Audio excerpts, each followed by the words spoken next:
কি কাজ করলে আমাদের রোজা ভঙ্গ হয়ে যাবে।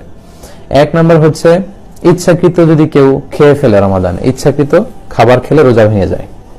দুই নম্বর হচ্ছে ড্রিঙ্কিং ইনটেনশনালি, ইচ্ছাকৃত যদি কেউ ড্রিঙ্কস করে, পান করে, কোনো শরবত খেয়ে ফেলে, পানি খেয়ে ফেলে, জুস খেয়ে ফেলে, রোজা ভেঙে যাবে। তিন নম্বর হচ্ছে যদি ফিজিক্যাল ইন্টারকোর্স করে দিনের বেলায়, হাজব্যান্ড ওয়াইফ যদি ফিজিক্যাল ইন্টারকোর্স করে তাহলে তাদের রোজা ভেঙে যাবে। এবং এই ইচ্ছাকৃত খাওয়া, পান করা এবং ফিজিক্যাল ইন্টারকোর্স করা এটা খুব ভয়ঙ্কর। এই কারণে আপনার যে রোজাটা ভাঙলো এটা শুধু কাজা করলেই হবে না, কাফারাও করতে হবে।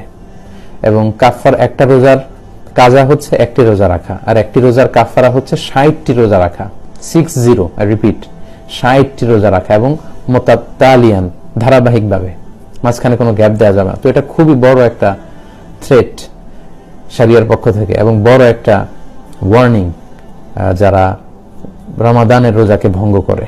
কেউ বমি করে তাহলে তার রোজা ভেঙে যাবে। এর দলিল হচ্ছে সুনানে তিরমিজির হাদিস, হাদিসটি সহিহ। আল্লাহর হাবিব সাল্লাল্লাহু আলাইহি ওয়াসাল্লাম বলছেন, মান যারাআহুল কাইউ আই গালাবাহু ফালাইসা আলাইহি কাদা।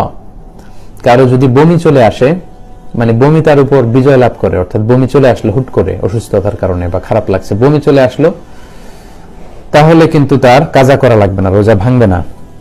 কিন্তু ওমান ইস্তাকা আমাদান, ইচ্ছা করে যদি কেউ বমি আনতে চায় এবং বমি করে ফেলে, ফালইয়াকদি, তার রোজা ভেঙে যাবে এবং সে যেন এই রোজাটি কাজা করে। তাহলে 4 নম্বরে জানলাম ইচ্ছাকৃত বমি করলে রোজা ভেঙে যায়।